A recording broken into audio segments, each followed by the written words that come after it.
उत्तराखंड में हिमालय की गोद में बसी वैली ऑफ फ्लावर्स किसी जादुई दुनिया से कम नहीं लगती। यह जगह हर साल जुलाई से सितंबर के बीच सैकड़ों रंग बिरंगे फूलों से भर जाती है।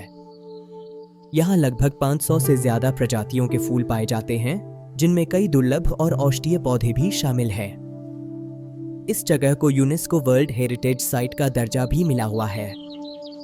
बादलों से ढकी पहाड़ियाँ, ठंडी हवा और चारों तरफ फैले फूल इस जगह को ट्रैवलर्स के लिए एक स्वर्ग जैसा बना देते हैं। अगर आप प्रकृति की असली खूबसूरती देखना चाहते हैं तो वैली ऑफ फ्लावर्स जरूर जाएं।